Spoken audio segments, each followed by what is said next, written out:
नमस्कार, स्वागत है आप सभी का। आप देख रहे हैं एनडीटीवी राजस्थान। मैं हूं आपके साथ शिवानी मिश्रा और शुरुआत इस वक्त की बड़ी खबर के साथ करते हैं। भजनलाल कैबिनेट तैयार हो चुकी है। 25 लोगों की टीम है ये। आज 22 विधायकों ने मंत्री पद की शपथ ली है। टीम में सीएम समेत 2 ब्राह्मण चेहरे, राजपूत 3 चेहरे और एससी और दलित 3 चेहरे हैं। 303 सीट अब 2024 में 400 पार होगी, क्योंकि मोदी जी ने जो कहा है वो करके दिखाया है, असंभव को भी संभव किया है। इसीलिए देश की जनता के प्रति, जनता का अटूट विश्वास आदरणीय प्रधानमंत्री जी के प्रति, आदरणीय मोदी जी के प्रति है। देखिए, ये पहली बार मंत्रिमंडल की संख्या ज्यादा है। महिलाओं की भागीदारी थोड़ी कम। उप मुख्यमंत्री हमारे आदरणीय दिया कुमारी जी हो, मंजू जी हो, सभी का, हर वर्ग और युवाओं का सबका सम्मिश्रण है, हर क्षेत्र का सम्मिश्रण है।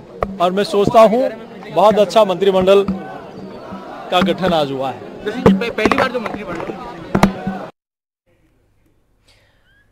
तो देखिए, जिस तरीके से शपथ ग्रहण समारोह खत्म हो चुका है और तमाम प्रतिक्रियाएं भी सामने आ रही हैं। लगातार आपको पल पल की अपडेट दे रहे हैं। एनडीटीवी राजस्थान पर नॉन स्टॉप कवरेज जारी है। आपको बता दें कि शपथ ग्रहण समारोह फिलहाल संपूर्ण हो चुका है और भजनलाल की टीम तैयार है, जिसमें खासकर जातीय समीकरण का ख्याल रखा गया है। भजनलाल कैबिनेट में जाट चेहरे 4 हैं, पटेल, रावत, माली, कुमावत 1-1 चेहरे और देवासी, विश्नोई, गुर्जर, वैश्य 1-1 चेहरे शामिल हैं। सिख और नागर समाज के भी 1-1 मंत्री बने हैं। भजनलाल कैबिनेट का जातिवार विश्लेषण आपको बता रहे हैं। ब्राह्मण 2 हैं, राजपूत 3 हैं और एससी दलित 3 मंत्री बने हैं और एसटी आदिवासी 3 हैं। इसके अलावा अगर बात की जाए तो जाट समुदाय का यहां पर खास ख्याल रखा गया है, 4 मंत्री बने हैं। इसके अलावा पटेल समाज से 1, रावत समाज से 1, माली समाज से 1 और साथ ही साथ कुमावत, देवासी और विश्नोई समाज से भी 1-1 मंत्री बनाए गए हैं। साथ ही साथ गुर्जर, वैश्य और सिख समाज से भी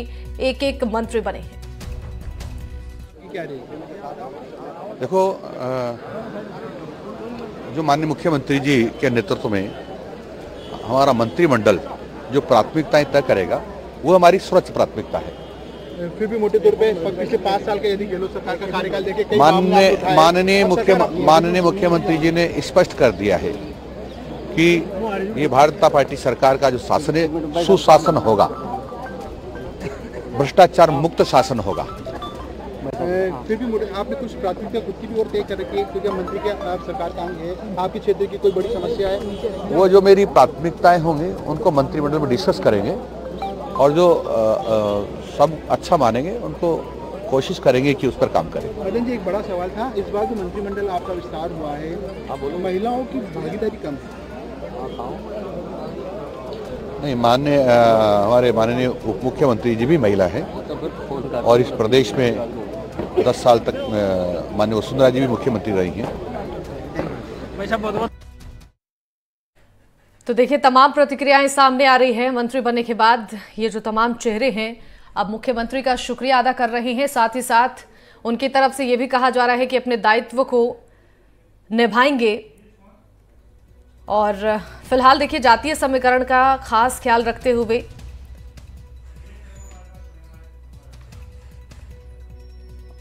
और नीरज शर्मा हमारे साथ जुड़ गए हैं, ज्यादा जानकारी देंगे। नीरज, देखिए, शपथ ग्रहण समारोह खत्म हो चुका है, जिसका इंतजार सभी को था। अब वो इंतजार खत्म हो चुका है। बीजेपी ने अपने पत्ते खोल दिए हैं और साफ तौर पर जो लिस्ट सामने आई है, जिन जिन विधायकों ने मंत्री पद की शपथ ली है, साफ तौर पर देखा गया है कि यहां पर जातीय समीकरण का बीजेपी ने खास ख्याल रखा है। देखिए, निश्चित तौर पर जो पत्ते खोले हैं बीजेपी ने, वो चौंकाने वाला कांग्रेस पार्टी के लिए भी रहा होगा और प्रदेशवासियों के लिए भी रहा होगा। लेकिन एनडीटीवी ने बता दें, सबसे पहले ये जानकारी बताई थी कि ये जो चेहरे हैं ये मंत्री बन सकते हैं और संभावित चेहरों के बारे में भी बताया था और जिनके नाम तय हो गए वो एनडीटीवी ने सबसे पहले बताया था। ये तमाम नाम जो थे एनडीटीवी पहले ही चला चुका था। तो निश्चित तौर पर एक बड़ी लीड जो है वो यहाँ पर ली है। और जो जातिवार अगर विश्लेषण की बात करें, पूरा लोकसभा चुनाव के मद्देनजर जातिवार विश्लेषण का ध्यान यहाँ पर रखा गया है भजनलाल मुख्यमंत्री की ओर से और साथ ही बीजेपी पार्टी की ओर से। अगर आपको बता दें कि जिस तरीके से जातीय समीकरण बिठाए गए हैं, खुद मुख्यमंत्री भजनलाल जो है वो ब्राह्मण समाज से हैं, दिया कुमारी डिप्टी सीएम राजपूत हैं, प्रेमचंद बैरवा दलित हैं, 3 तो ये नेता पहले ही तय हो गए थे। अब बाकी लोगों का इंतजार था कि और कैबिनेट में कौन कौन शामिल होगा।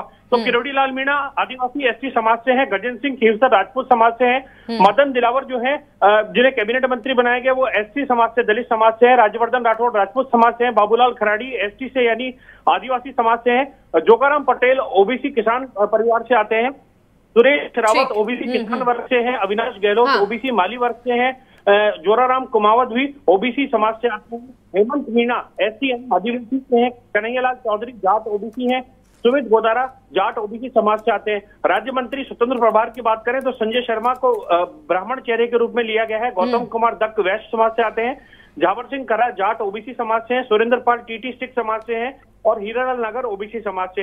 राज्य मंत्रियों की बात करें तो ओटाराम देवासी एमबीसी जिसमें गुर्जर रेवाड़ी गाड़िया लोहार राइका समाज शामिल होता है उसी देवासी समाज से आते हैं, तो ये एमबीसी के अंदर है। मंजू देवी बागमार एससी यानी दलित समाज से हैं, विजय सिंह चौधरी जाट समाज ओबीसी समाज से हैं, के विश्नोई ओबीसी वर्ग से हैं, विश्नोई समाज से हैं, जवाहर सिंह बेडम गुर्जर हैं और एमबीसी के अंदर आते हैं। तो ये 10 जो हैं ओबीसी समाज से ओबीसी वर्ग से 10 यहाँ पर मंत्री लिए गए हैं, 25 में से 10 अभी तक जो हैं ओबीसी बनाए गए हैं। तो ओबीसी कार्ड निश्चित तौर पर यहाँ बीजेपी ने खेला है जो कि लोकसभा चुनाव के लिए काफी अहम माना जा रहा था और लगातार इस पर हमने चर्चा भी कराई थी कि ओबीसी से ज्यादा जो चेहरे हैं वो लिए जा सकते हैं और हुआ भी यही। ठीक है, बहुत बहुत शुक्रिया नीरज इन तमाम जानकारियों के लिए आपका। तो चलिए अब चर्चा करते हैं और हमारे साथ जुड़ चुके हैं सुनील कौशिक जी हैं, वरिष्ठ पत्रकार, स्वागत है आपका। और बीजेपी से हमारे साथ लक्ष्मीकांत पारिक जी हैं, आपका भी बहुत बहुत स्वागत है। और साथ ही साथ कांग्रेस का पक्ष रखेंगे पौरुष भारद्वाज जी हमारे साथ जुड़ चुके हैं। आप तीनों का बहुत बहुत शुक्रिया हमारे साथ जुड़ने के लिए और स्वागत है आप सभी का। फिलहाल शुरुआत कर लेते हैं, सुनील कौशिक जी वरिष्ठ पत्रकार है हमारे साथ। जरा इस लिस्ट को अगर हम देखें, जिस तरीके से जातीय समीकरण का यहाँ पर खास ख्याल रखा गया है, चूंकि इंतजार इसी बात का हो रहा था कि बीजेपी जो चौंकाने वाले फैसले ले रही है, तो जब मंत्रिमंडल का विस्तार होगा और जो कयासबाजी लगाई जा रही थी, जो चेहरे रेस में शामिल थे, हालांकि वाकई कुछ ऐसी ही तस्वीर देखने को मिली है। लेकिन जातीय समीकरण से हम शुरुआत करते हैं और जरा समझने की कोशिश करते हैं कि क्या वाकई बीजेपी ने जिस तरीके से ये लिस्ट जो जारी की है, जो इन मंत्रियों ने आज शपथ लिया है, उनमें खासकर ओबीसी समाज के हैं मंत्री, तो किस तरीके से इसको समझा जाए जातीय समीकरण को साधने की बीजेपी ने जो कोशिश की है? सरकार प्रदेश में बने, केंद्र में बने या प्रदेश में बने, किसी भी राजनीतिक दल की बने, ये सब राजनीतिक समीकरण तो साधे ही जाते हैं। निश्चित तौर से कोई भी राजनीतिक दल, हर राजनीतिक दल ये संदेश देता है कि हम हमारे मंत्रिमंडल में या हमारे संगठन में सारे लोगों का समावेश है। और जिस तरीके से दिख 3 राज्यों में जो मंत्रिमंडल का विस्तार हुआ, मध्य प्रदेश, राजस्थान और छत्तीसगढ़ का, पहली बार देखने को मिल रहा है कि ओबीसी वर्ग को ज्यादा स्थान दिया गया है। यदि अन्य सरकारों की समीक्षा कर ली जाए, केंद्र की कर ली जाए, चाहे तमाम राज्यों की समीक्षा कर ली जाए, तो मुझे लगता है कि जिस तरीके से कांग्रेस ओबीसी वर्ग को लेकर आक्रामक थी और जातीय जनगणना के आधार पर जहां भारतीय जनता पार्टी की सरकार को घेरने का जब प्रयास कर रहे थे, और जैसे राहुल गांधी ने सेक्रेटरी का कहा कि सेक्रेटरी कितने ओबीसी के हैं केंद्र सरकार में, इन सब बातों का जवाब मुझे लगता है कि 3 राज्यों के में जो मंत्रिमंडल का विस्तार हुआ है इससे मिल गया होगा। मुझे लगता है कि अभी कांग्रेस ने अपने राष्ट्रीय स्तर पर संगठन का जो बदलाव किया और संगठन में करीब 24 पदाधिकारियों की नियुक्ति की, कांग्रेस को देना चाहिए था ओबीसी वर्ग की सहभागिता निभा करके।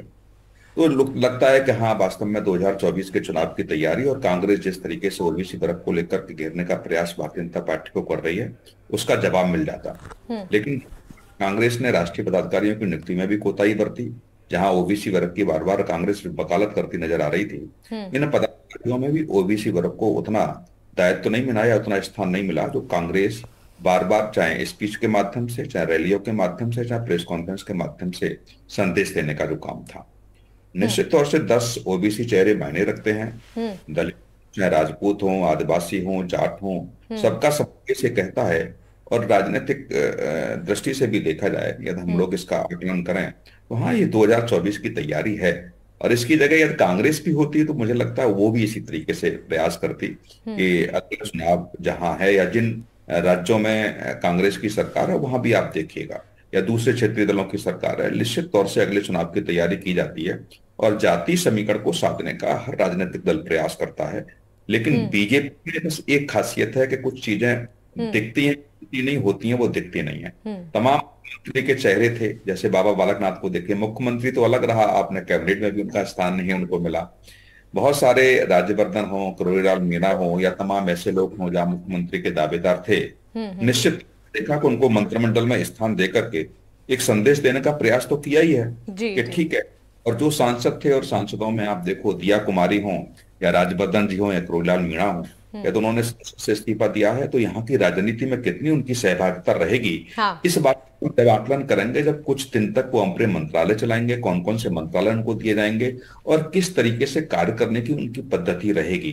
क्या वास्तव 2024 के चुनाव को देख करके उनकी कार्यशैली रहेगी, या जिस तरीके से आरोप लगाया जा रहा है कि दिल्ली से ही सब कुछ तय होगा, क्या जैसे किसी लिफाफे बंद करके दे दिए गए राज्यों में, वो होता भी है, सब पार्टियों में होता है, ऐसा नहीं बीजेपी में है। लेकिन जिस तरीके से कार्य पद्धति अभी शुरू हुई है कि कल आप देखेंगे कि सीएम भजनलाल हो या सीपी जोशी साहब हो, राजेंद्र राठौर जी हो, तो 2 दिन चल रही थी, क्या बंद लिफाफा लेकर के गए, क्या इसमें आरएसएस की अहम सहभागिता रही कि नहीं रही, या केवल अमित शाह या नरेंद्र मोदी की चली है।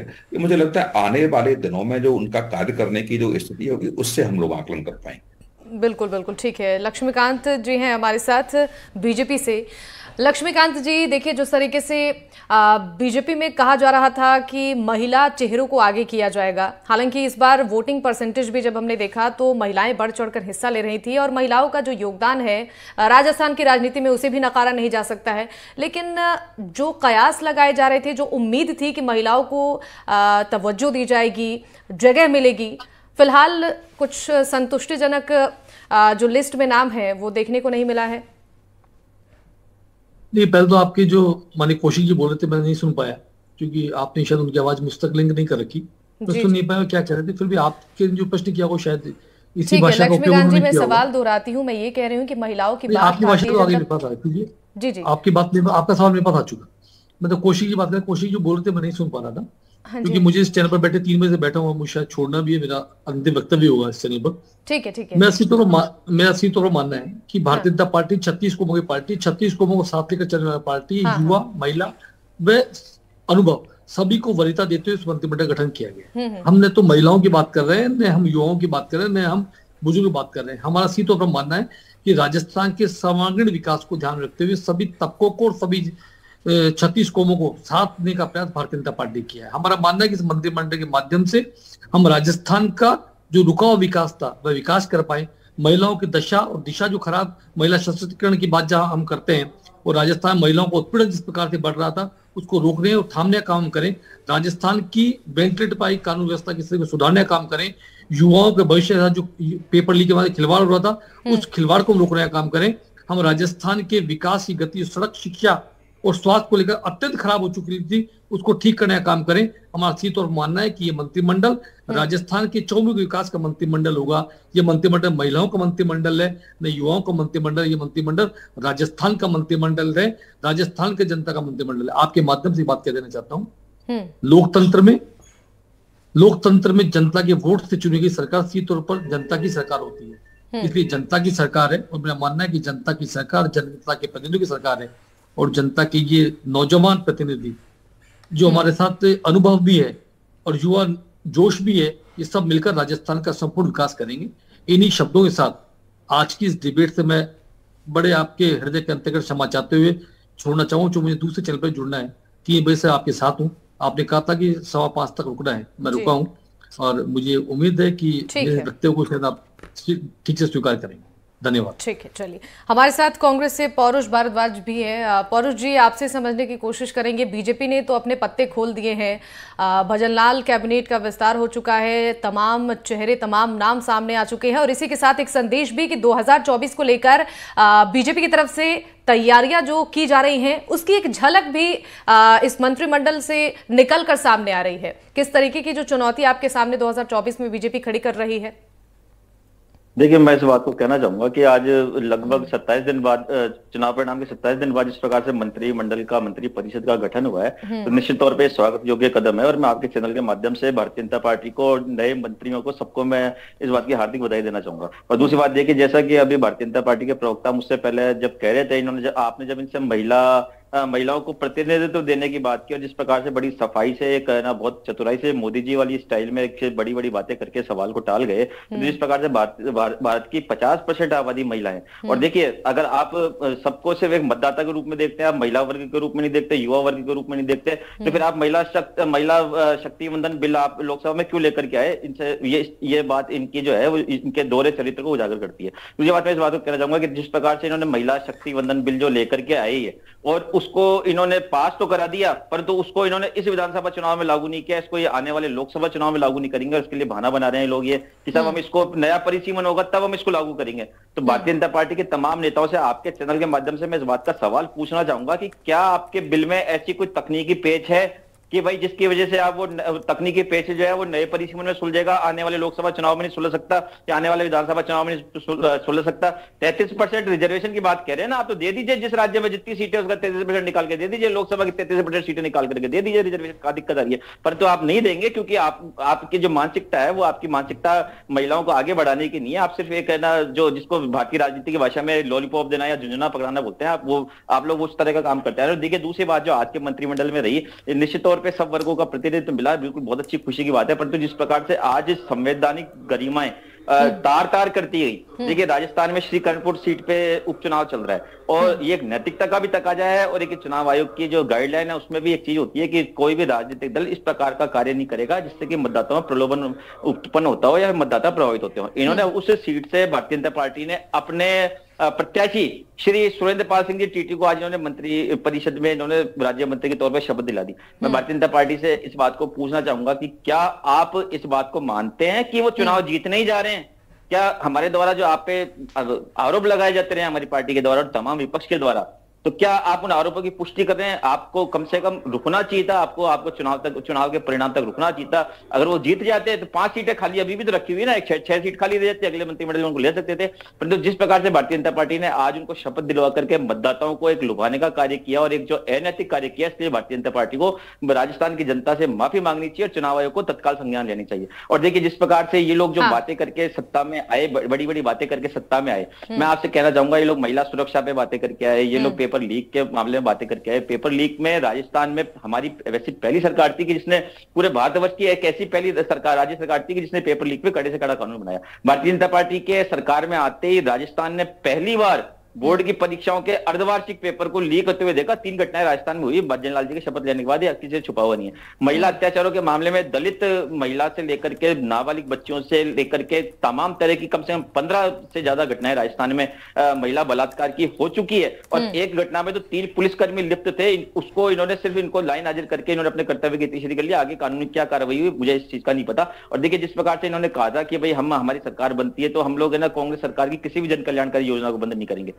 एक चिरंजीवी योजना हमारे द्वारा शुरू की गई थी जिसमें एक आम जनता को मात्र 850 रुपए की लागत पे इंश्योरेंस दिया गया था, और अश्योरेंस भी दिया गया था, इंश्योरेंस भी दिया गया था, और 25 लाख रुपए तक का बीमा हमारे द्वारा दिया गया था। आज आप जाकर के निजी अस्पताल तो छोड़ दीजिए, सरकारी अस्पतालों में आप चले जाइए, आज राज्य का मतदाता, राज्य का नागरिक भटक रहा है इलाज कराने के लिए। अगर किसी को गंभीर और अर्जेंट ऑपरेशन कराना है तो सरकारी अस्पतालों से उसको जवाब मिल रहा है कि भैया अभी रुक जाइए, अभी गाइडलाइन आने दीजिए, नई सरकार की क्या गाइडलाइन होती है। हालांकि मुख्यमंत्री जी ने जवान जमा खर्चा बयान दे दिया कि भाई हम इसको नाम बदल के इसको आगे बढ़ाएंगे और इसमें कुछ तकनीकी कमियां उनको हम दूर करेंगे। परंतु मुख्यमंत्री जी से मैं निवेदन करना चाहूंगा कि आप जब करेंगे और आप अगर यदि कोई सुधार करेंगे निश्चित तौर पर हम आपका स्वागत करेंगे, परंतु आपको तत्काल रूप से राजस्थान के जो चिकित्सा विभाग है और जो सरकारी अस्पताल, जो कम से कम सरकारी अस्पताल है और जो निजी अस्पताल है जो चिरंजीवी योजना में जो कवर्ड है, उनको आपको आदेश भी देना चाहिए, उनको निर्देश भी देना चाहिए, उनका भ्रम भी दूर करना चाहिए कि सरकार उनके साथ खड़ी हुई है। कोई भी अगर आपके पास कोई अगर पीड़ित जाता है तो उसका अविलंब इलाज करे, चाहे बड़ी से बड़ी लागत खर्चे की हो, चाहे किसी प्रकार के बड़ा ऑपरेशन हो, ताकि राज्य की जनता को दुख नहीं पाना पड़े। मैं आपसे इस बात को कहना चाहूंगा। और देखिए दूसरी बात, इन्होंने ये बात कही कि भाई हम राज्य में नए रोजगार उपलब्ध कराएंगे। आते इन्होंने क्या निर्णय लिया, इन्होंने जो राजीव गांधी युवा इंटर्नशिप हमारी जो योजना चलाई जा रही थी उसमें 5000 लोगों को हमने नौकरी दे रखी थी। एक हमारे द्वारा वैकेंसी निकाली गई थी पिछले साल महात्मा गांधी प्रेरक भर्ती परीक्षा, उसमें देखिए हमने 50,000 वैकेंसी निकाली थी। इन्होंने आते सबसे पहले उसको दुर्भावनापूर्वक उनको वैकेंसियों को कैंसिल करने का काम किया।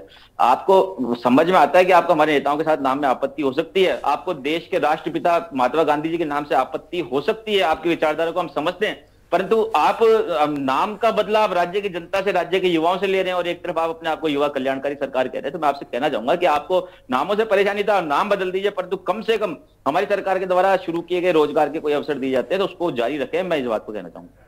ठीक है, ठीक है। हमारे साथ सुनील जी भी बने हुए हैं। सुनील जी से समझते हैं। देखिए, गजेंद्र सिंह कीवसर की हम बात करें तो वसुंधरा राजे के खेमे से आते हैं, तो जिस तरीके से उन्हें मंत्रिमंडल में शामिल किया गया है, क्या ये मैसेज देने की कोशिश की गई है कि हम एकजुट हैं नाराजगी को खत्म करने के लिए और कवर अप करने के लिए? क्या गजेंद्र सिंह कीवसर को आगे किया गया है? इसके क्या मायने हैं? ये देखो, 2024 के चुनाव तक तो मुझे लगता है सब कुछ एडजस्ट करने का प्रयास किया जाएगा। इस तरीके से जो दौरे मैडम के दिल्ली रहे और जो सीधा सीधा स्पष्ट निर्देश था का मंत्रिमंडल में तो छोड़ी, मंत्रिमंडल में भी नहीं आएंगी, मुख्यमंत्री की तो छोड़िए, लेकिन जो समर्थक थे, जहां बीच बीच में आरोप लगे कि उनके होटल में रोकने का प्रयास किया है, तमाम इस तरीके की बातें दिल्ली दरबार में आई, जहां लगता था कि यदि हमारी नहीं चलेगी तो फिर किसी की चलेगी।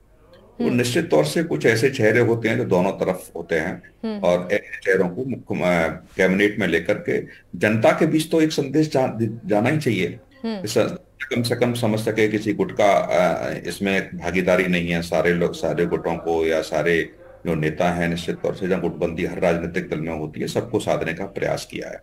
लेकिन एक महत्वपूर्ण यह है कि जो आपने अभी मुझसे पहले दोनों प्रवक्ताओं से पूछा महिलाओं को लेकर के, आदि आबादी को लेकर के, बिल्कुल बिल्कुल मेरी समीक्षा है कि दोनों ही राजनीतिक दलों ने बेईमानी की है। अभी तेलंगाना में शपथ ग्रहण समारोह हुआ, बहुत दिन नहीं हुए, वहां आपने कौन सी महिलाओं को ज्यादा वरीयता दे दी, जो आप भी सवाल कर रहे हैं। और दोनों राजनीतिक दल जहां महिला बिल को लेकर के बहुत अग्रेसिव भी थे और ये कहने का प्रयास देश में किया जा रहा था कि नहीं 2029 में या 2030 में इसका फायदा मिलेगा महिलाओं को, लेकिन निश्चित तौर से इन चुनावों में आप अपने राजनीतिक दलों की से अपेक्षा की जाती थी कम से कम इन टिकटों में ही आप 33% आरक्षण दे दीजिए। छोड़िए वो कब आएगा, कब अप्रूवल होगा, किस तरीके की मंशा रही होगी, लेकिन मुझे लगता है कि दोनों ही बड़े राजनीतिक दलों ने महिलाओं के साथ टिकट देने में बेईमानी की। और मंत्रिमंडल का जब विस्तार हुआ, जहां कुछ महिलाओं को अपेक्षाएं भी लग रही थी कि निश्चित तौर से नहीं है, 33% छोड़िए, कम से कम 20% ही सहभागिता मंत्रिमंडल में हो जाए, तो दोनों ही राजनीतिक दलों ने यहाँ भी बेईमानी की है। तो इसलिए एक दूसरे के खिलाफ बोलने से पहले कम से कम अपनी मंशा को देखना चाहिए कि हम लोगों ने कितनी वरीयता के साथ महिलाओं का सम्मान किया है। इन 5 राज्यों के चुनाव से पहले जब महिला गया था तो बड़ी बड़ी बातें दिल्ली में भी कही गई, तमाम राज्यों में भी की गई, और जब महिला बिल की बहस संसद में चल रही थी उस समय भी देखने को मिला, लेकिन बाद में देखा सब कुछ बेईमानी थी, कहना अलग और आप उस पर चलना नहीं चाहते हैं। बहुत सारी बातें राजनीतिक दलों ने कही, भाजपा के नेताओं ने भी कही, कांग्रेस के नेताओं ने भी कही और अन्य छोटे क्षेत्रीय दलों के नेताओं ने भी कही, लेकिन चुनाव के दौरान और चुनाव के बाद जो भी राजनीतिक दल सत्ता में आए, मुझे लगता है आदि आबादी की जो हक की बात आप बार बार कह रहे थे, वो उनके साथ दोनों ही राजनीतिक दलों ने बेईमानी की है। अब 2024 का लोकसभा का चुनाव है, क्या आदि आबादी को उसी हिसाब से आप देंगे? क्या 2029 के चुनाव में ही आप ध्यान रखें कि 2029 के चुनाव में ही देखा जाए कि आदि आबादी को कितना होगा, जब तक बिल बिल्कुल ठीक से संवैधानिक तरीके से अप्रूवल ना हो जाए? तो ये कहना राजनीति में मुझे लगता है कि बेईमानी सी लगती है महिलाओं को। आप आदि आबादी को बराबर का हक देना चाहते हैं, आदि के बीच आप लड़ाई लड़ना चाहते हैं, चाहे महिलाओं के आरक्षण की बात रही हो नौकरियों में, चाहे महिलाओं की सुरक्षा की बात रही हो, लेकिन कोई भी राज्य एक दूसरे के राज्य को तो कोसते रहे। राजस्थान में घटना हो गई तो लगता है बीजेपी कोस रही है, उत्तर प्रदेश में उत्तराखंड में घटना हुई तो कांग्रेस कोस रही है, लेकिन कोई बड़े नेताओं ने निश्चित तौर से इसको सहज स्वीकार नहीं किया। एनसीआरबी के आंकड़े की बात की जाए या तमाम शैक्षिक स्तर की बात की जाए, शिक्षा की बात की जाए, महिलाओं के एजुकेशन की बात की जाए, बिल्कुल, यानी कि दोनों ही पार्टियों को अभी समझना होगा जिस तरीके से दोनों ही पार्टियों की तरफ से महिलाओं को आगे बढ़ाने की बात की जाती है, लेकिन जमीनी स्तर पर हकीकत कुछ और होता है। आप दोनों का बहुत बहुत शुक्रिया हमारे साथ जुड़ने के लिए।